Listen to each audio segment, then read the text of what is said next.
is BJ Counsel. I view the world through the lens of having been followed by a white clerk as a child while shopping in a five and dime. I'm a retired police executive and own UN50, which gives guidance on surviving interactions with police. I'm Harmony Chavis, and I view the world through the lens of one of the most misunderstood and diverse generations in our nation's history. I'm a social worker and a believer of radical kindness and love as modalities of healing. My name is Andrew Counsel. I view the world through the lens of a generational camera phone. I wake up as a black male and go to bed as a black male. I am surviving this never-ending court case we commonly call life in the best way I know how. Welcome back to UN50 podcast. Hope you guys are doing well. UN50 is an organization. My name is BJ Counsel. We go around and we help people how to safely interact with police. And we discuss issues mainly concerning with law enforcement, but we also talk about a variety of things, especially in this moment of Black Lives Movement. We also deal with mental health discussion, but it's basically an open discussion about things that we feel like is of interest in this particular moment. And so we welcome you back. If you have been listening to us for the last 4 or 5 podcasts, you know my co-host of Harmony Chavis and Andrew Counsel. So what I'm going to do is also, just as a heads up, we are going to be switching. This episode will be our first one. That'll be, if you're listening, it's on August 20th, and we're going to be going to twice a month now. We were doing weekly, but we made a decision just for a little while. Right now, we're just going to go to twice a month. So this will be our first one that starts that. So, Harmony, you don't have to tell them who you are, but is there anything going on that's on your head? We're probably going to spend some time talking about UN50 and our mantra of comply and complain, and talk about that a little bit. But just to kind of kick it off, you guys, do you have anything that is kind of pressing that you want to talk about? Dog, I thought you were just asking me for an exciting update. So I had okay, cool. So it's not relevant, but I decided that I want to convert a school bus into a home. Yeah. Yeah. Yes. So I'm going through the process of, I sure as hell cannot do it myself. I'm not handy, and I'm not trying to catch anything on fire. But I really want to do it. I think that it'll be cool to do it for a little while to just decrease on the amount of money that I spend on living costs. Yeah. And also you can live off the grid, which is super dope to me. Yeah, So, I like that. You talking a full size bus or? Yeah, probably a 35-foot bus, but we're going to park it somewhere and it'll be good. It is nice that it's transient, but it's a no for me. And you can drive a stick? No. You know that's going to probably be necessary. No, I think that they have some that are regular gears. You might want to check that out. Well, if not, the good thing is that somebody can drive it for me and park it. Oh, I don't have to move. I don't care if it moves. Okay. Okay. As long as you got all that worked out. Yeah, I think that's a really good idea. That's nice. I like that. That's Thanks. Really nice. Yeah. Andrew, what's happening with you, my man? Nothing much. Just trying to plan for school. I start school in a couple weeks. Just trying to make sure that I get everything correct and in line for graduation. I graduate this year, and also just keeping, I guess, my prayers and then my universe energy to students and educators who have to go back to school during this crisis. Yeah. That's a lot to have to deal with, just trying to figure out how to navigate. I'm watching something happening somewhere in Georgia, I think. I think, is that Georgia, where a student was being tested and the parent sent him or her to school before they had the results of the test, and there's a possibility he may have infected other persons. I mean, it's just. Oh, great. How kind. It's just, it's a lot of parents. I mean, I can't even imagine being a parent and having to navigate this moment, trying to get their kids educated. So, yeah. And I get that, but nobody's going to be educated if we're all dead. So, yeah.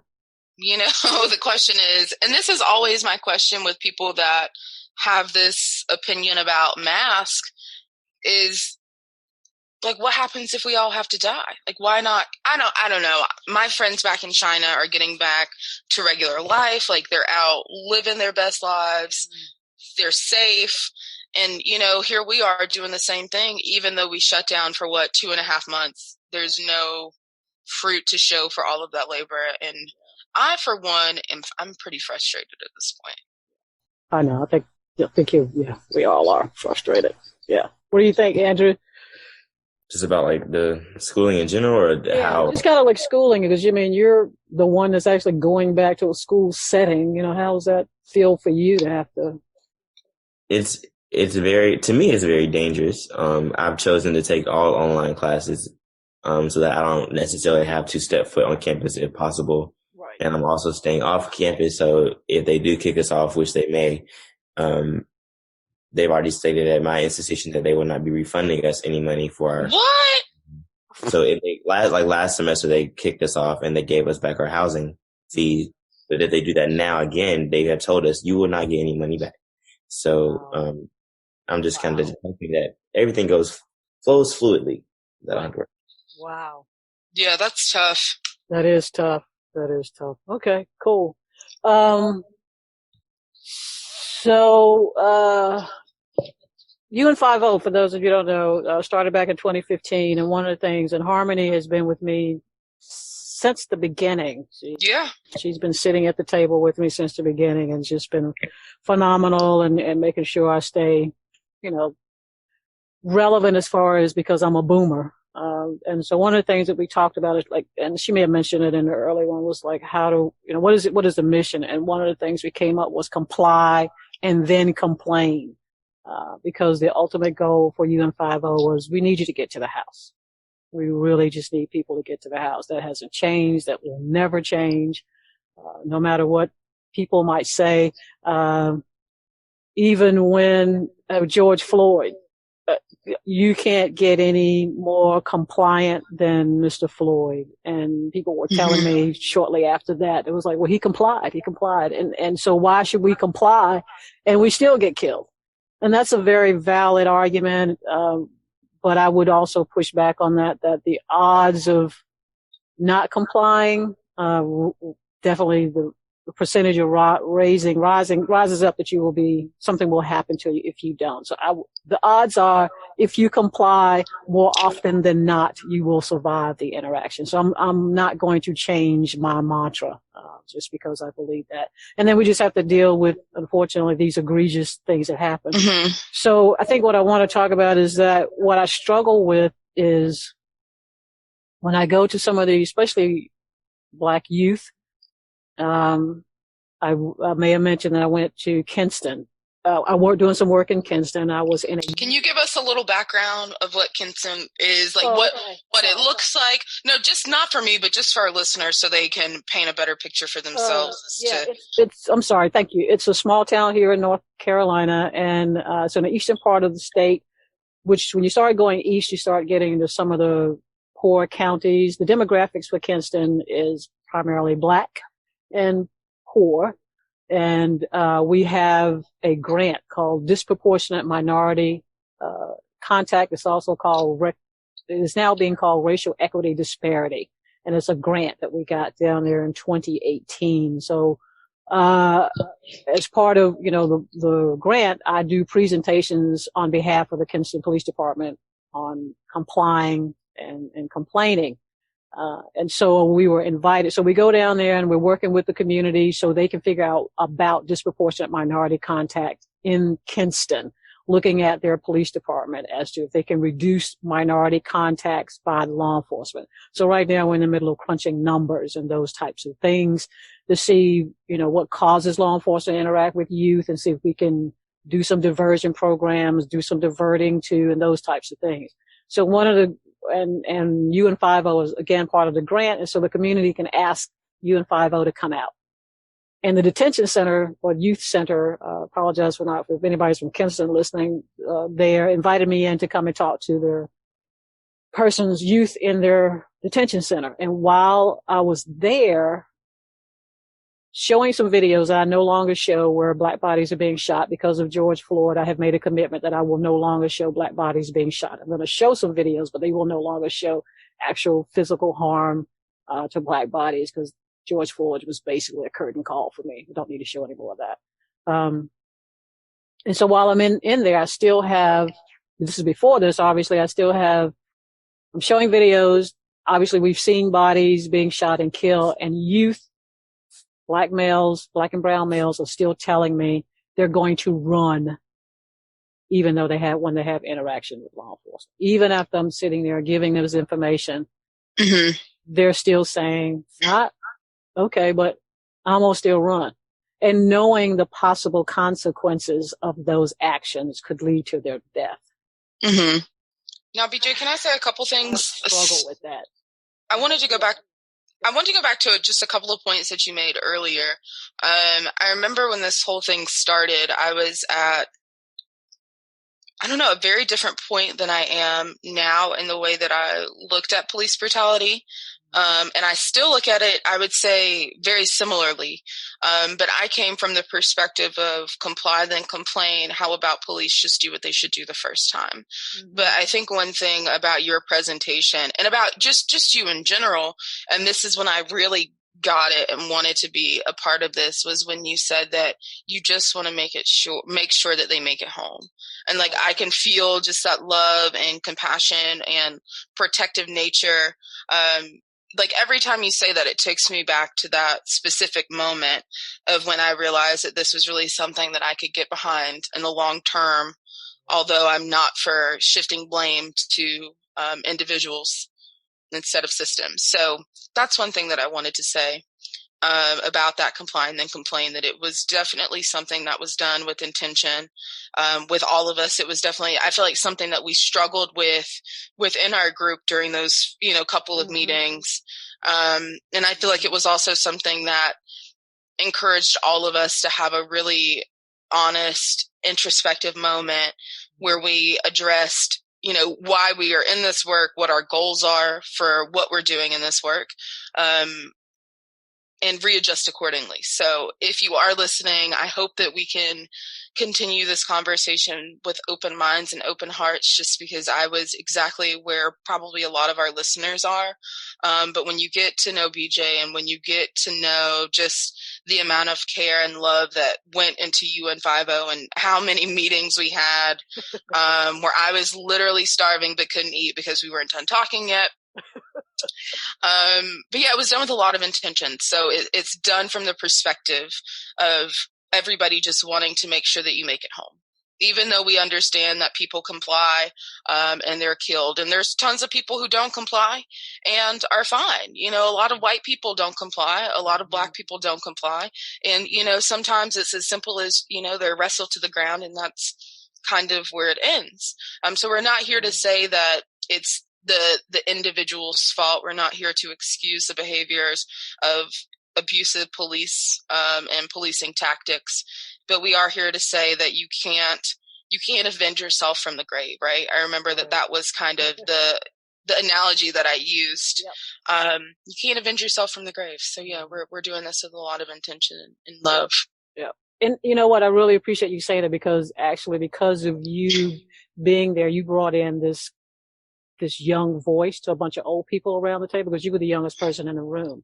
Mm-hmm. So to have you, and as passionate as you are, for those who may not know it, you're radically passionate, and to have that voice in a room to be able to go, you can't avenge yourself from the grave. I mean, it just, the fact that you understood that, when we're willing to go, Black Lives Matter, you were out there protesting, and, you were doing all the stuff in that moment, mm-hmm. but you paused and went, but I can't do this if I don't make it home. Right, exactly. If I don't make it home. Yeah, you can't go out and protest. And that's one of the things that we talked about, because that was the other thing we talked about was, mm-hmm. For me, just having people in the table that were pushing back against me and saying, and also making sure I wasn't working in a vacuum.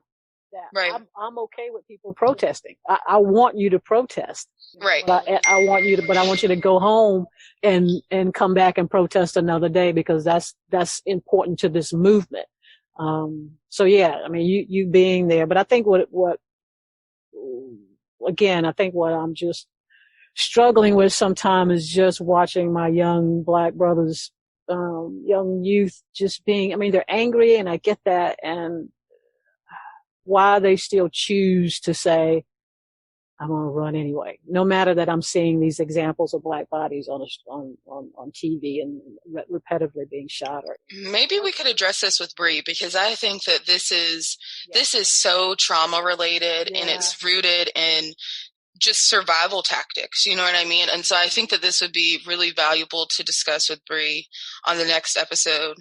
Just for everybody's knowledge, Bree is a clinician in Greensboro, North Carolina, so she knows quite a bit about mental health and kind of how these things impact us and shape our lives. Not saying that we can't touch on it now. I just think that it's like an even more in-depth conversation that we could have. Yeah. Did y'all watch, really quickly, just a side word, did y'all watch the body cam footage of George Floyd? Did you see that? I don't plan on watching anything else. Yeah, I didn't watch it either. Okay. I couldn't, because I saw the thumbnails. I didn't even. I saw the thumbnail, and that for me was enough. Like, you could just see how horrified he was. I mean, it kind of reminded me of, you know, like when something happens to a little kid and they're absolutely stunned and how their faces are just looking for some type of like refuge and protection. Like, that's what his face reminded me of. And yeah, I couldn't even watch it. I couldn't do it. Yeah, I saw where they were releasing body cams, and I was like, no, I can't. I just refuse to. But yeah, what do you? I know, Andrew, it's kind of been a me and Harmony moment, so you got me in. No, you're okay. I enjoyed listening and pulling back and being a sponge to the things that you all were saying. And I remember when you first started UN5O, I was little, and you use me in some of your presentations, and just like being there and being able to absorb the information that was given and to see other individuals my age or younger at the time, to learn from you and to kind of take back and resonate with the things you were saying, allowed me to know that I have to do the same. Although I'm related to you, I need to see you as a teacher more and see you as a teacher and my aunt at the same time. So, I think it was very important for me to be a part of that at a young age. That's all.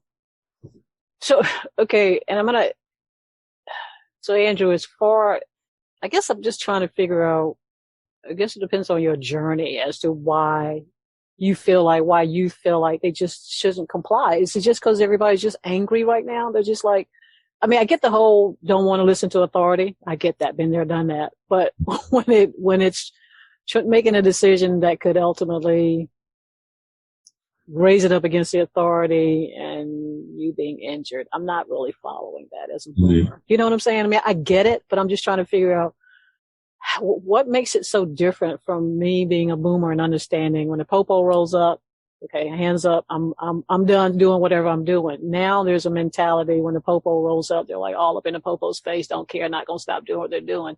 And for me, that just, I don't get it. I just, as a boomer, I don't get it.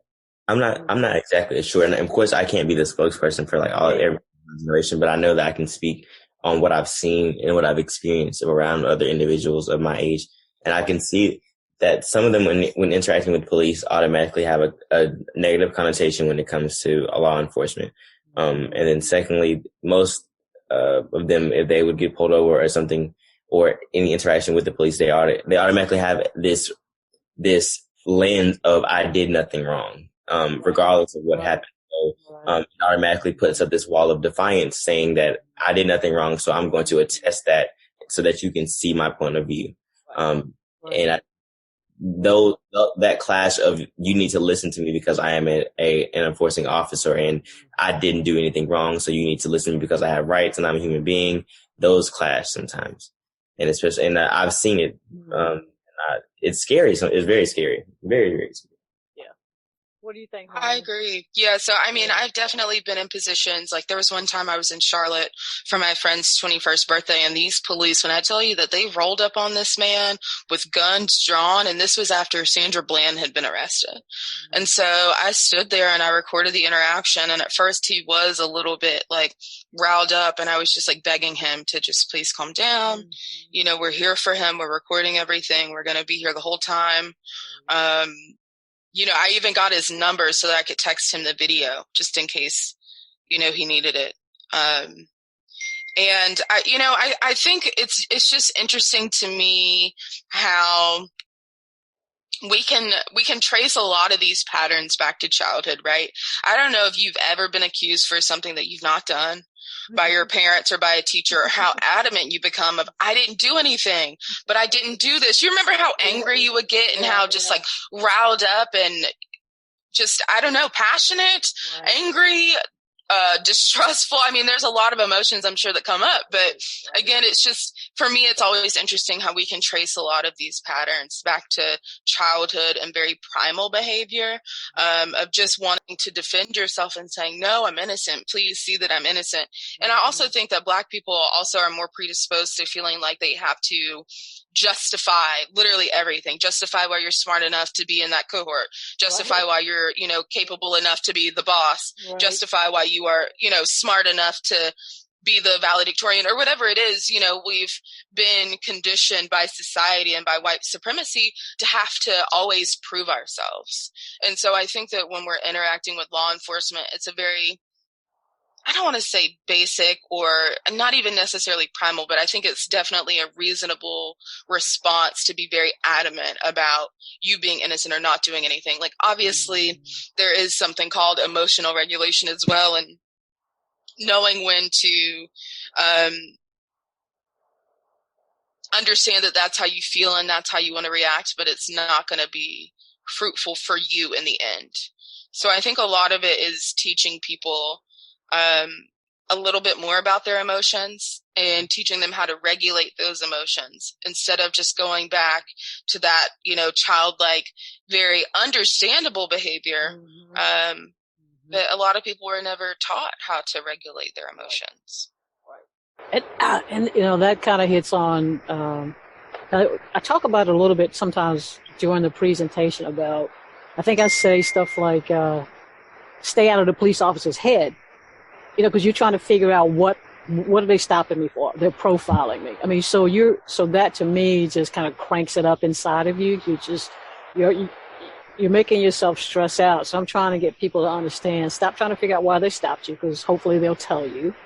And then you go from there, but just don't assume that or don't assume that you haven't done anything wrong, because people just don't realize that simply driving down the road and just barely touching the center line, you can be stopped for that. But again, like the fact that this is a legal stop, like, okay, I touched the line. Like, okay, so every time you touch the line, which I'm sure everybody does, like the fact that that's even enough for a legal stop to me is just like, it's a reach. Well, and I guess I shouldn't just say just touch. It also, sometimes and I know I've done it. If you're weaving in the lane, that can also say you're driving impaired. I mean, because usually people just don't hit the center line more than once or twice when they're driving. So it's usually built more than I say center line, just to give that you can be stopped for that. So and that some officers are petty enough that they have definitely pulled somebody for tapping the line, for whatever their suspicions are. All I'm saying is, you're right, and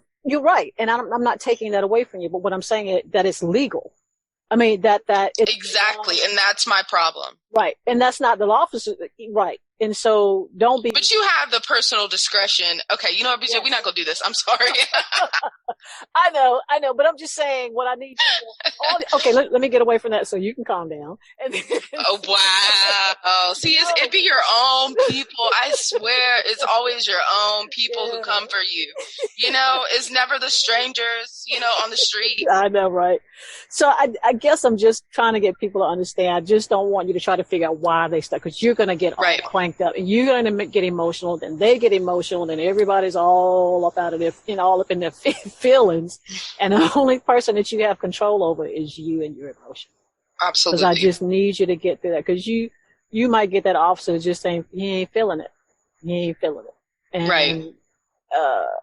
And then you just I don't know. I think I've told this. I don't know what I've told her on this show, but I've told that a friend of mine stopped a car with a Black female and her son, and as a Black female officer was walking up, she heard the Black female tell her son, "Oh, it's a Black officer," as if she was getting ready to have an attitude if it had been a white officer. You know, so she said it just, soon as she saw that, she could just tell the woman's kind of attitude kind of shifted into a lower gear because she was starting to crank up if she had been a white officer had stepped out of the vehicle. And, you know, so just kind of trying to make sure people try to, like you said, just maintain your emotion. You're right, because you want to be right, but sometimes you just don't know what you're doing. You know, a lot of things, but sometimes people just automatically drive. They don't know that they made a right or they did something and or like me, I'm riding around with one headlight out. You know, but I have, when I leave the house, I'm thinking both headlights are fine, but then it goes out because my car is raggedy. So I get pulled over for that. I'm like, why are you pulling me over? But I had no idea that my headlight decides to go out, you know, it was on when I left the house. So people just, yeah. And I think I'm just trying to figure out how to get people to take a breath because I need them to get to the house. I just a literal reminder to take a breath. Seriously, to get to the house, you know, because I think, you know, I don't know whether we've talked about, you know, for me being a police executive, I don't think people understand when I comply and complain how important that is for me, because that was another reason that I did this. The complaint part was I need you to complain on my officers. As a police executive, I need to know that I have officers out there that are acting unprofessional. And I'm not going to know that as a police executive because I'm home in bed at 3:00 in the morning. So I need the Black community to understand that you have no idea that I'm sitting around waiting for somebody to give me that last complaint on Officer Mel. You know what I'm saying? Because he's done so many things that the agency is probably just sitting there for that last complaint and nobody won't file a complaint. And if I get that last complaint, then I'm going to make him go sell ice cream somewhere. He don't need to be in the Popo department.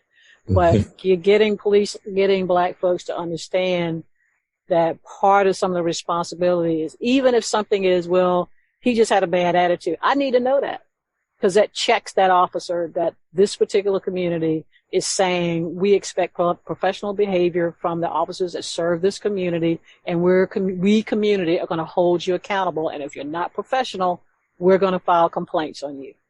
Mm-hmm. Believe it or not, police departments and police chiefs want to know that. They want to know if they have officers out here, because if they have a bunch of officers out here not doing and not being professional, the person that's going to get fired is the police chief, not the officer. It's going to be the police chief. So I'm vested in making sure that I've got officers out here being professional, but I can't know that if people don't at least afford me the opportunity to hold them accountable and do what I need to do. Also remembering that being rude isn't something that's going to get them terminated, but I can check them. And you as a community can help me check them, because you're saying to me is you're holding me responsible to hold officers in my agency responsible, but I got to have folks do that. And that's the other paradigm shift. And I don't know, we talked about a lot of that, Harmony, when we started out, that in order for me to hold people, that to get Black people to understand, Black and brown folks, the paradigm shift of filing complaints that we will do something. I don't know whether we talked about that when we first started out. I'm pretty sure we've had conversations around that in like complaint processes, but yeah. Yeah, just to be able to say because they don't think anything will happen, but it does. It does. And just trying to get them to understand that's part of what we're trying to do. So anybody, what do you guys think? Any more conversations on just trying to get people to take a breath and comply and get to the house? Get to the house. I think like the push of trying to encourage and educate people about the purpose of filing a complaint is very important, because I know, like you said, most people think when you file a complaint, it doesn't do anything. Somebody just looks at it and it goes away. And to me, when I think about that, I think of your mother, my grandmother, who loves to write a letter if something's wrong. And I think that most people don't think that has a purpose or a point, but like you said, if it's educated to the people that this actually goes somewhere and actual change can happen from you doing this, then I think that's important, because most people don't know that. Right. Right. And then, okay, Harmony, help me with this thing that I always hear, where if I file a complaint on Officer so-and-so, Officer Mel, he's going to come back in my community and harass me. You know, and I don't know what to do with that. You know, because and I'm not, and I can't say that does not happen, but it probably happens on some level. But for the most part, most police officers, once they get checked, because, you know, they got a mortgage, they got kids that play soccer, they got kids that got to go to school. For the most part, once you check them, they're like, you know, I like getting a check, so I don't need to do that anymore. But that's another thing that I have to figure out how to push through, is like, well, if I file a complaint on the officer, he's going to come back and harass me. Okay, well, let's do it again. Well, I think that also, like, you have to. How do you do that? Well, I think that you also, you have to teach people skills that make them feel autonomous and powerful. And I think that it really is as simple as helping people walk through the complaint process. Like, let's think about it. You're living in subpar housing. You may or may not have children. You're working a minimum wage job. Right. You probably are dealing with something emotional because you're human. Right. You probably don't have a whole lot of mental space to then go and make a complaint against an officer. That takes so much emotional energy, and emotional labor that, you know, is often unaccounted for. I also think what also would be helpful, and I just thought about this, but maybe the Citizens Review Board, maybe they could be in charge of, you know, hiring or recruiting volunteers to help people file complaints and follow up on complaints, almost like a patient advocate, but like a community advocate, to, you know, keep checks and balances, but also do the emotional labor, so people feel more empowered to make those types of complaints. Yeah, I think that's how you kind of have to address it, right? Because if officer so-and-so is, you know, kind of a trash human, he may go back and harass those people. And there's no way for you or me to speak to the integrity of whoever officer so-and-so is. Right. But when you give people power and you make them feel autonomous and able to complete a task, whether that's on their own, they feel confident enough to do it on their own, or they know that they have a resource that they can utilize. I think that that's where that shift starts. Yeah. Actually, that's a really good idea. I don't know whether people know that the governor stood up a racial equity task force to deal with policing in the state, and they just had their first public comment last week, and so I might put this one out there as well too. I know one of the things that I did toss out to them was to make filing complaints more transparent and easy for people to be able to do. I know Durham PD does, you know, online. You can do it in person. They also do an annual report of all the complaints that come into the agency, both external and internal, and the results of those complaints, the types of complaints that come in, and just try to make it as easy as possible. But I kind of like that idea. And actually, I don't know how I'm gonna do it, but I talked to an officer out of Granville County, and she even suggested that I start doing that when I do these presentations, that if people may not feel comfortable with law enforcement, that they use my website to possibly initiate complaints. And that might be another opportunity. They may not feel comfortable going to a local agency, but because, you know, maybe they feel comfortable coming through, you know, like a secondary, like Civilian Review Board. They might feel right, exactly. You know, coming through another conduit to get to law enforcement, just to get the information too. So yeah, that I actually. And also, BJ, real quick question: is there any way to okay, so let's say we have 10 officers over a span of 20 years and they've each had 5 or so complaints. Is there a type of filing system or database that accounts for all of these? Yes. And are they well maintained is my next question. Okay. Yeah, it's something called, for you, that's a really good question. I think it's called IA Pro. It's actually a system that police departments have now. It has an alert on it, and it watches. It watches for trends and stuff. Yes, it does. It's very robust. I'm finding out some information. A friend of mine who's in charge of internal affairs at PD kind of gave me an overview. So if Officer Mel is working in a particular community, and you know, his name obviously is in everybody's in the system. If they look at his ticket writing, let's say he's working in Hope Valley, okay. And he's writing a bunch of tickets, and all the tickets happen to be African American. That this system will see that, Okay, and it'll flag it. It will flag it as well. And see, I feel like, we have, like, let's say, somebody that's been arrested, right? Mm-hmm. You can easily go and view incarceration records in North Carolina. I do it all the time. I look at, like, death row inmates and stuff because I'm, like, into true crime. Mm-hmm. But I feel like that type of information needs to be readily available. If everybody else has to be transparent and accountable, I mean, obviously there are some security reasons and like other things that would have to be discussed, but I feel like people should be able to know who these officers are in their communities. But I do think that it would be beneficial for people to be able to find out information about multiple, like, repeat offenders. You know what I mean? Not there was one complaint by some angry woman and it was never substantiated. But like a lot of these officers have had multiple complaints that they've been reprimanded for, and yet the public knows nothing about it until a news article writes it. That's problematic for me. Yeah, and I can understand that, but I think what I would push back on, you have to remember that's part of their personnel stuff, and then what you have to do is figure out it's part of their job, and people kind of get angry with, well, why can't that's part of the job description. I mean, not to be right, but that's why I'm saying like repeat offenders, not just like a couple of random ones, because of course like I've gotten complaints as a waitress before. Like everybody's going to get complaints, so I don't think that it would be fair to just be like, okay, I get to look at every record of wrongdoing that you've ever done. But if there have been, like, let's say if there was any disciplinary action, or it was found that this did happen and there was some type of action taken, I feel like if you are serving a community, you know what I mean? You take an oath to uphold that. And it's in my opinion, one of the most precious jobs that you can have, because you have so much power entrusted into you. And you don't think that the people that you serve deserve some type of transparency? Yeah, no, I don't.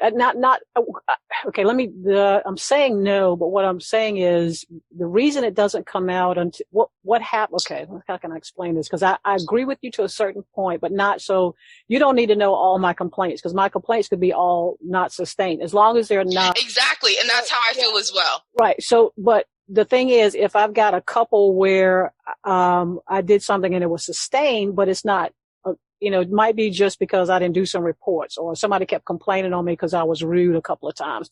I mean, so I was just rude a couple of times, but. But hey, we need to know that. You know what I mean?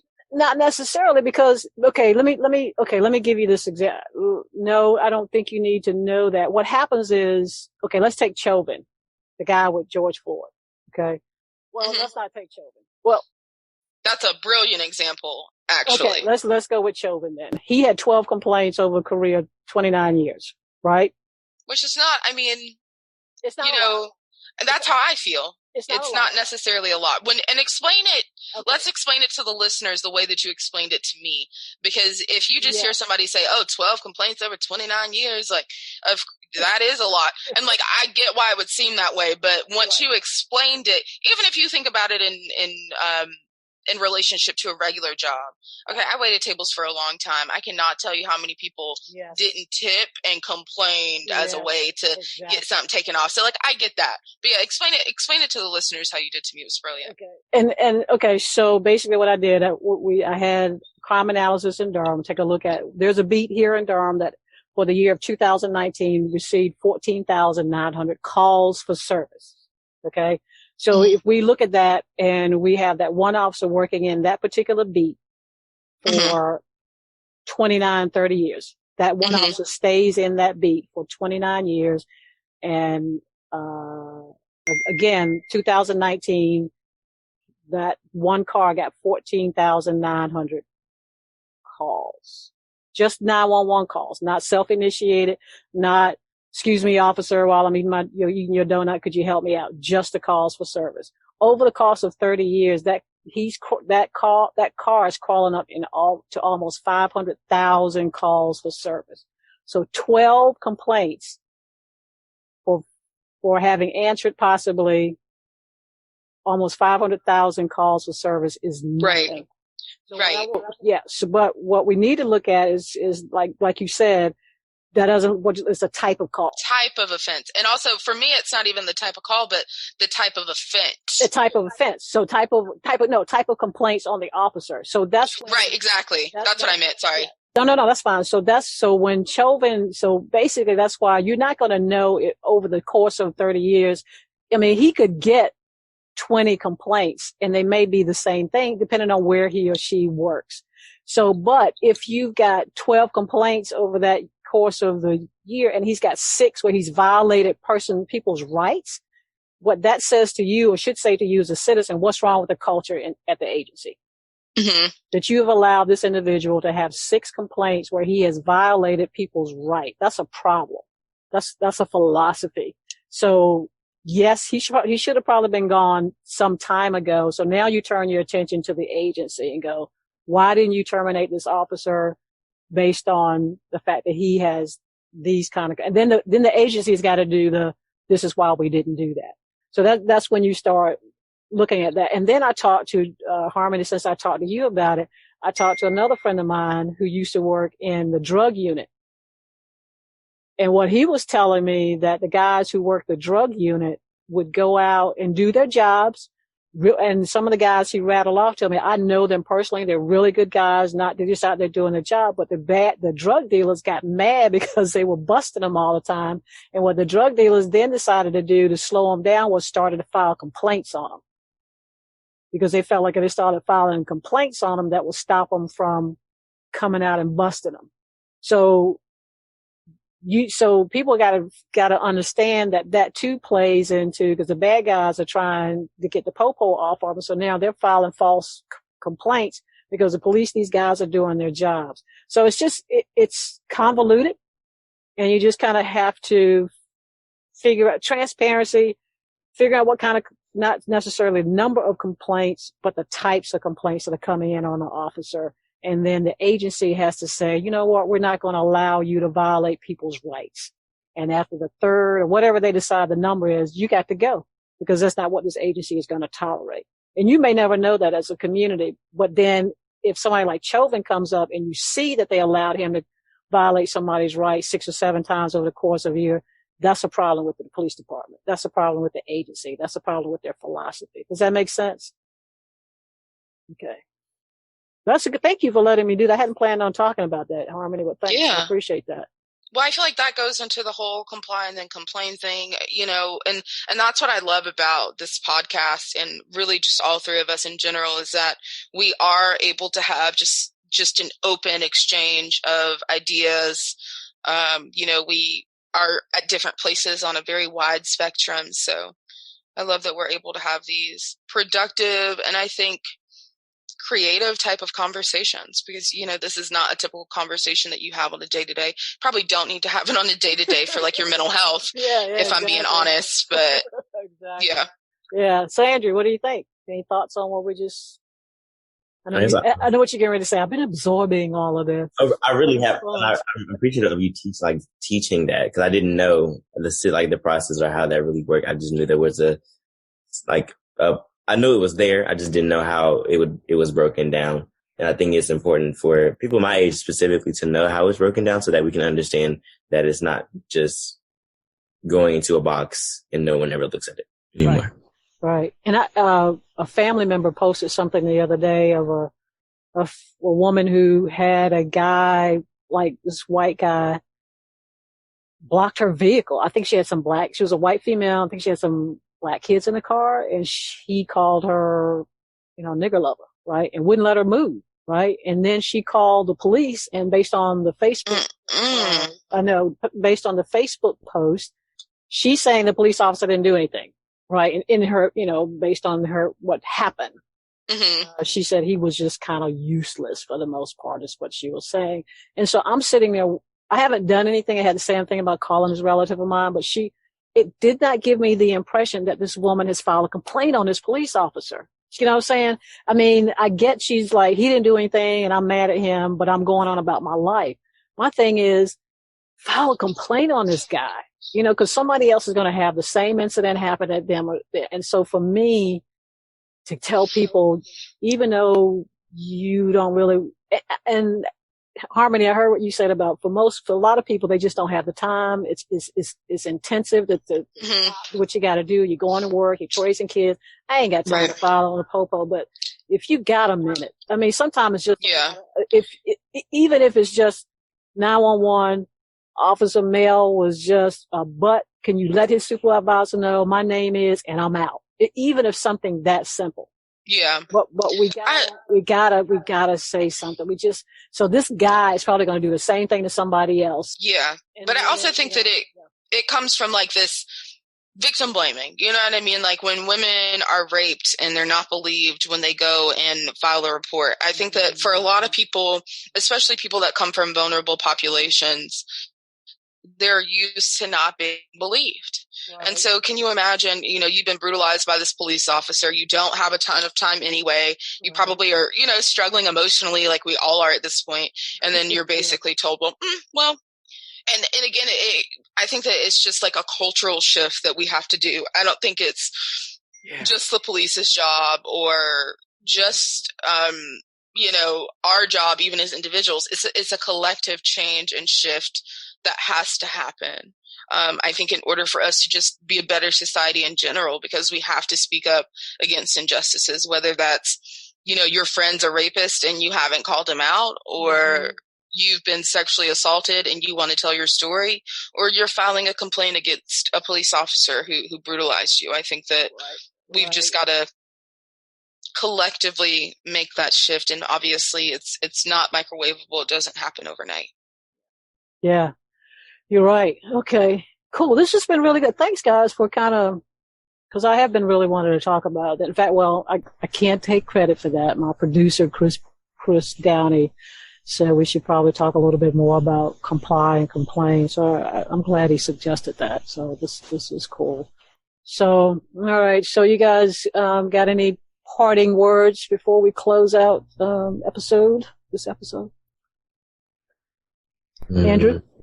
I'm thinking. I usually go first, and I usually have something, but today I'm blanking. I guess I would say. Sound like Harmony. She's like, I think I'll be first. But yeah, go ahead. I'm trying to think of something to say. I guess. I think it's important. This is like really random and it's relevant to a certain point, but I think it's important for people my age and then people, I guess, just humans in general to listen.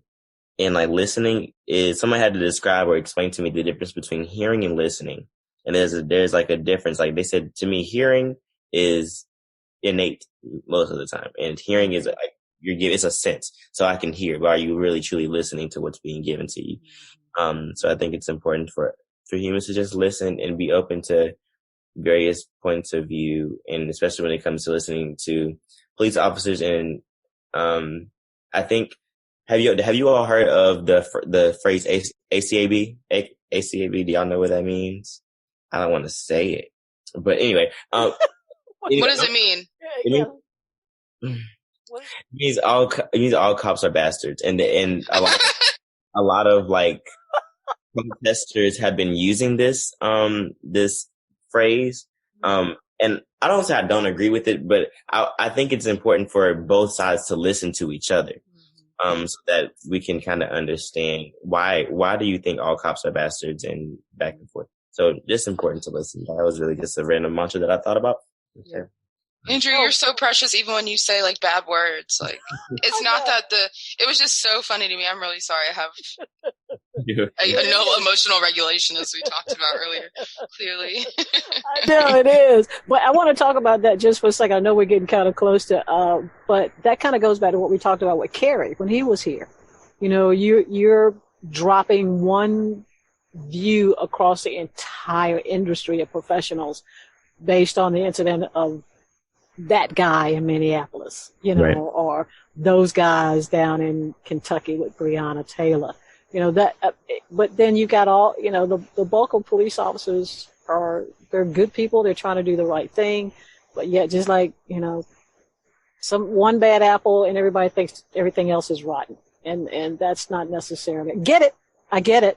I totally get it, but it's unfortunate and it makes it hard for those individuals who are out here getting it done. And getting it done in a manner that they've sworn to get it done because they really want to get the job done. So that just plays right into just wrap it. And see, Andrew, that also when they use that and say that, that means that when they're stopped, they're thinking, oh, this damn bastard. Mm-hmm. And so now they're starting to crank up emotionally. And instead of trying to just stay in their stuff, they're just saying that, and now here we go. And stuff, could start going south. Harmony?